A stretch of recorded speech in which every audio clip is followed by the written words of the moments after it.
오늘은 안전자산이라는 개념에 대해 말씀드리겠습니다.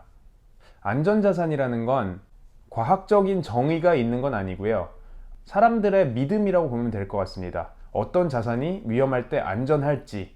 대표적인 안전자산으로는 금, 미국 달러, 미국 국채, 엔화 이런 안전자산들이 있는데요. 이 중에서 특히 금은 왜 다른 안전자산들과 다른지에 대해 제 의견을 말씀드리겠습니다. 이 개념을 이해하기 위해서 돈과 화폐라는 개념의 차이를 이해할 필요가 있습니다. 돈과 화폐라고 하니 이거 같은 개념 아니냐, 뭐가 다르다는 거냐라고 궁금증이 드는 분들이 있으실 텐데요. 여기에는 근본적인 차이가 있습니다. 일단 화폐의 경우 가치를 저장하고 이동하고 교환이 가능해야겠죠. 그리고 이 세 가지가 모두 일어나기 위해서는 이 화폐에 대한 신용이 있어야 합니다. 왜냐하면 이 화폐는 언제 어디서나 통하는 화폐여야 하니까요. 돈이라는 개념은 화폐의 성질을 모두 가지는 한편 한 가지 더 차별화되는 성질을 보입니다. 바로 불변성인데요. 언제 어디서나 변하지 않는다는 의미입니다. 예를 들어서 금 1g은 언제 어디서나 금 1g이죠. 이 숫자는 변하지 않습니다. 과학이에요. 근데 미국 달러 1달러는 오늘 1달러랑 10년 전 1달러랑 10년 후 1달러가 모두 가치가 다릅니다. 왜냐하면 통화량이 팽창하고 연준에서 돈을 더 많이 찍어내고, 그래서 세상에 풀려있는 총 양도 다르고 시점마다의 가치도 굉장히 달라집니다. 하지만 금의 경우에는 1g은 언제나 1g입니다. 10년 전에도 100년 전에도 1g이었고 100년 후에도 1g일 거예요. 이 차이는 희소성이라는 개념에서도 오는데요. 전 세계에 매장되어 있는 금의 양은 한정되어 있겠죠. 금은 한정되어 있고 달러는 무한정 찍을 수 있고, 여기서 달러란 화폐를 의미합니다. 그렇기 때문에 본질적으로 돈과 화폐라는 개념에는 큰 차이가 있다. 불변성, 희소성 등의 차이로 인해서 돈이라는 개념은 화폐라는 개념보다 조금 더 월등한 개념이라고 생각을 할 수 있고요. 단지 평소에 이 경제 시스템이 안정적으로 돌아갈 때는 이 둘의 차이를 느끼지 못하고 있다가 경제 시스템에 문제가 생기게 되면 이 사이에 연결고리가 약해지게 되면서 돈과 화폐의 차이에 대해 조금 더 느끼는 순간이 옵니다. 예를 들어 제가 비행기를 타고 있습니다. 비행기를 타고 있는 동안에는 그 비행기라는 시스템이 저를 떠받쳐서 하늘에서 안전하게 운행을 하는 이상 저는 시스템에 대해 걱정해야 할 일이 없습니다.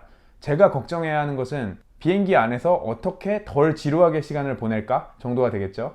지금 현재의 경제 시스템도 이와 비슷합니다. 미국 달러가 기축통화인 이 글로벌 경제 시스템이 유지되는 한 저는 이 시스템에 대한 붕괴는 걱정할 필요 없이 이 시스템 안에서 어떻게 하면 내 자산을 효율적으로 불릴 수 있을까에만 집중을 하면 됩니다. 다시 비행기로 돌아가서 안전하게 잘 가던 비행기가 갑자기 흔들리기 시작합니다. 비행기가 갑자기 흔들리기 시작하면 그때까지 제가 비행기에서 했던 고민들, 어떤 영화 볼지, 그냥 잘지, 기내식 뭐 먹을지, 이런 고민들은 다 멀리로 사라지고 좀 더 본질적인 안전에 대한 고민을 하게 되겠죠. 내가 지금 안전벨트 제대로 하고 있나? 지금 이대로 있는 게 맞는 건지 아니면 무슨 조치를 취해야 되는지, 그런 안전 고민들을 한다는 걸 경제 시스템도 같은 맥락에서 이해할 수 있습니다. 미국 달러를 기축통화로 한 이 글로벌 경제 시스템이 흔들리기 시작하면 좀 더 본질적인 안전 자산이라는 것을 찾게 됩니다.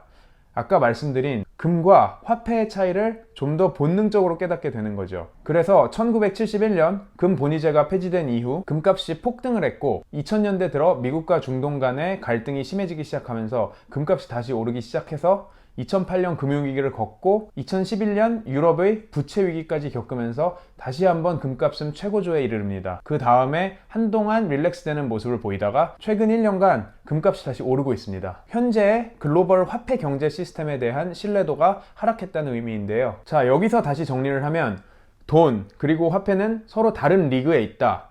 평소에는 두 가지가 별 차이 없는 것처럼 느껴지다가 글로벌 경제 시스템 자체에 대한 위기가 오면 이 차이점이 벌어지기 시작한다. 화폐라는 개념의 대표 주자로는 미국 달러, 국채, 엔화 등이 있다. 안전자산이라는 것은 이 수많은 자산 중에 사람들이 어떤 것을 안전하다고 생각하느냐의 이슈인 거고, 더 정확한 분류를 위해서는 금과 다른 화폐 자산들은 분리해서 비교하는 것이 맞다는 것이 저의 의견입니다. 화폐는 화폐끼리 비교해서 원화자산에 투자했던 투자자가 달러로 다시 본국으로 돈을 반출하고 있다 라는 개념의 달러가 안전자산이다, 아니면 금융위기와 유럽발 부채 위기를 지나고 나서 글로벌 경제 시스템이 안정되면서 금값이 떨어지고 있다 라는 개념의 안전자산, 이 두 가지는 다른 위상에서의 개념이라고 보시면 됩니다. 바이러스 사태 이후로 금값이 오히려 많이 떨어지고 있습니다. 그래서 안전자산인 금이 왜 가격이 떨어지나 라고 궁금해 하시는 분들이 많은데요. 현재 경제 시스템에 대한 신뢰는 무너지지 않은 상황에서 유동성을 확보하려는 수요일 가능성이 높습니다. 무슨 말이냐면 만약에 경제 시스템이 무너진다면 달러도 휴지 조각이 되겠죠. 의미가 없습니다. 하지만 현재 달러로 돈이 몰린다는 건 실제로 결제가 필요한 유동성 수요가 있을 수 있고요. 예를 들어 제가 거래 상대방에게 금을 지급할 수는 없으니까 글로벌 결제 통화인 달러를 확보하는 수요고요. 두 번째는 기존에 금을 들고 있던 투자자들이 아직까지는 경제 시스템의 위기는 아닌 것 같고 일단은 지금 현재 폭락하는 시장에 현금을 들고 대비하고 있다가 적당한 진입 타이밍을 노려야겠다 라고 생각하는 자산 재분배 수요도 있을 것 같습니다. 그래서 이런 유동성 수요들이 금값을 하락시키는 요인이 될 수 있고요. 물론 그냥 파시는 분도 계실 거예요. 일단 모든 게 위험하다고 하니까 일단 다 팔아서 현금을 갖고 있자 라고 생각하시는 분들이 계신데 그거는 본질적으로 생각했을 때 제 생각에는 잘못된 생각이지만 최근의 상황은 이런 논리가 통하지 않는 패닉 장세라고 설명할 수 있습니다. 자, 그래서 이 돈과 화폐의 개념, 금과 미국 달러 이 두 가지가 언제부터 어떻게 차이를 보이기 시작했는지 역사를 보면 알 수 있습니다. 자, 여기서 역사적으로 굉장히 중요한 시점이 1971년 금본위제라는 제도의 폐지입니다. 미국의 닉슨 대통령이 폐지를 시켰는데요. 금본위제 폐지 이전과 이후의 통화 경제가 완전히 다르고 그리고 한 가지 더 금본위제를 시행하던 중 그러니까 금본위제를 폐지하기 이전에 1944년에 있었던 브레턴 우즈 협정이라는 미국 달러가 전 세계 기축통화로 올라가게 된 사건에 대해 이해할 필요가 있습니다. 자, 그럼 금본위제가 있던 시절로 되돌아가 봅시다. 1800년대에는 영국이 세계 무역의 중심지였습니다. 그래서 전 세계 금의 60%를 영국이 보유하고 있었어요. 물론 이때도 금을 들고 다니면서 결제를 할 수는 없었겠죠. 금본위제라는 건 해당 국가가 보유하고 있는 금의 양만큼만 화폐를 발행하는 겁니다. 그렇다면 통화량이 금 보유량만큼만 제한되게 되겠죠. 그래서 이 당시에는 우리가 지금 생각하는 신용이라는 개념이 없었습니다.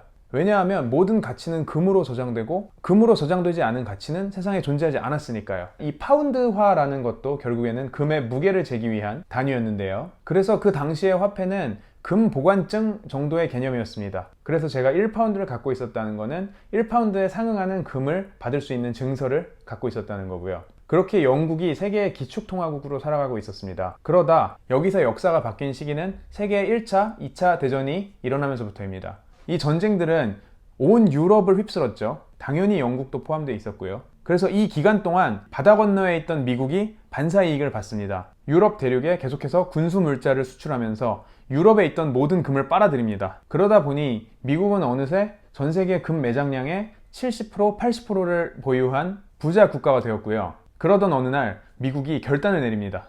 유럽 지금 하는 거 보면 우리가 이참에 세계의 헤게모니를 쥐고 가야겠다. 그래서 미국의 브레턴 우즈라는 곳으로 각 나라의 정상들을 불러 모읍니다.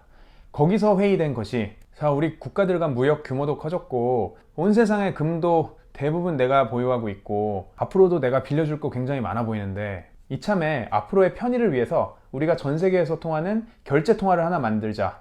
근데 그게 달러면 좋겠다 라고 이제 미국이 제안을 한 거죠. 정확한 형태는 금이 1온스 있으면 35달러를 맞춰서 발행할 테니 너네들 각각의 환율은 우리 달러화에 고정시켜라. 그러니까 이 금값을 너네 나라 화폐로 따로 계산하지 말고 달러를 통해서 계산해라. 금 1온스는 언제나 미국 달러 35달러다 라고 정해버린 겁니다. 이때 재밌는 점은 그 당시에도 한 나라의 통화에 전 세계가 의존하는 것은 굉장히 위험하다고 생각해서 반대한 경제학자가 있었습니다. 그래서 달러가 기축통화가 될 게 아니라 전 세계가 다 같이 사용하는 하나의 공용 화폐를 만들어서 그걸 기축통화로 하자고 했던 사람이 있습니다.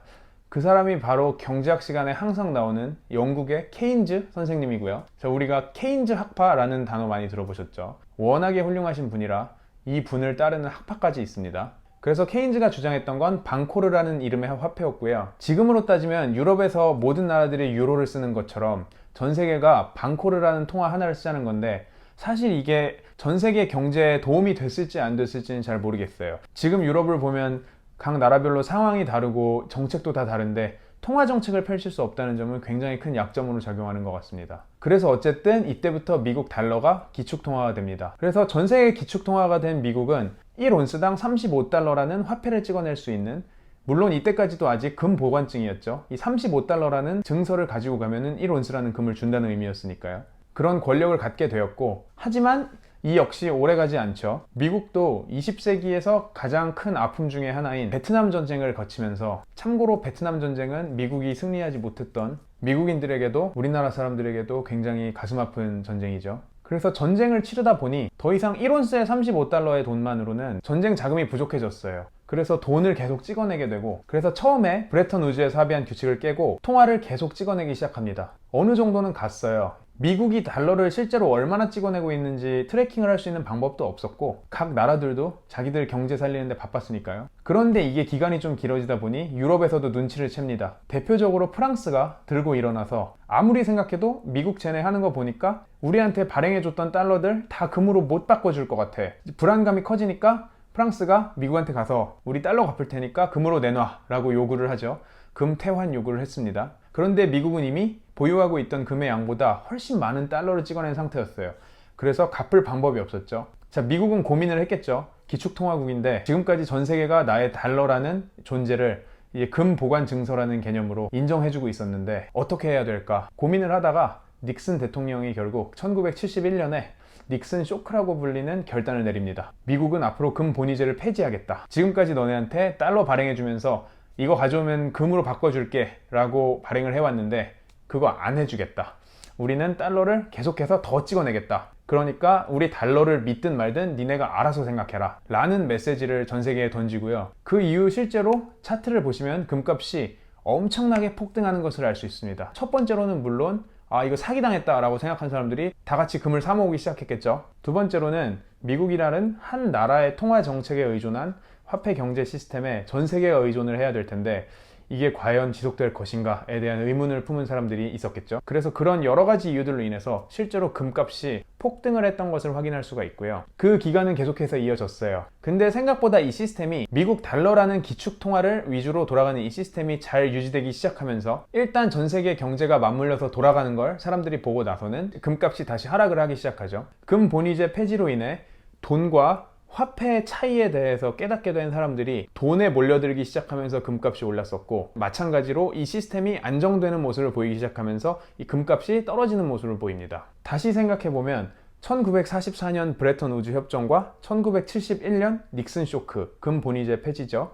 이 사이의 기간 동안 미국은 금과 각 나라 화폐들 사이에 들어가서 기축통화라는 지위를 만들어내고 있었고요. 그 지위가 만들어지는 동안은 금과 화폐는 여전히 동일시 여겨지고 있었고요. 하지만 금 본위제가 폐지되고 난 이후 이 차이는 벌어졌으나 경제 시스템이 다시 안정을 찾으면서 이 차이가 줄어들었다고 볼 수 있습니다. 자, 우리는 눈에 보이는 것 위주로 생각할 수밖에 없습니다.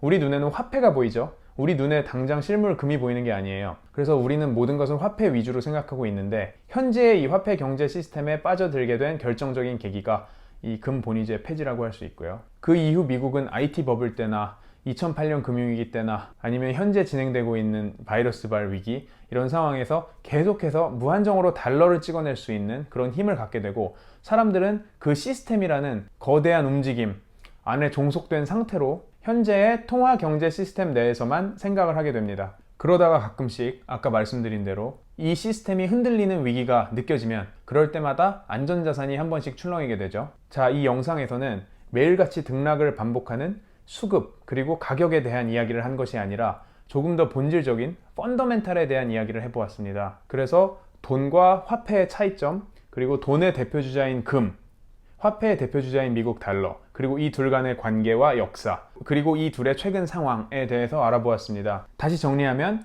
바이러스 사태가 점점 더 심해지고 있는 이 와중에 금값이 하락한다는 것은 아직 경제 시스템에 대한 신뢰는 무너지지 않은 상황에서 대신 화폐라는 개념 안에서 가장 안전한 자산들인 달러, 옌 등의 돈이 몰리고 있는 것으로 볼 수 있고요. 지금까지 금에 머물고 있던, 즉 화폐와 다른 리그인 돈이라는 리그에 머물고 있던 돈이 아직은 시스템에 신뢰가 있는 이 화폐라는 리그로 넘어가서 이 리그 안에서 유동성을 확보한 후 이 시스템 내에서 가격이 떨어진 자산들을 매입하기 위해 대기하고 있는 유동성 수요라는 게 하나의 예시가 될 수 있습니다. 이 사태가 언제 해결될지는 모르지만 적어도 이번 전 세계 중앙은행들의 통화 완화로 인해서 우리는 또다시 전에 겪어보지 못했던 새로운 세상을 겪게 될 거예요. 이 새로운 제로금리 시대가 언제까지 지속될지는 모르겠지만 그 과정에서 이 영상이 여러분의 자산 증식에 도움이 된다면 좋겠습니다. 재밌게 보셨다면 구독, 좋아요 눌러주세요.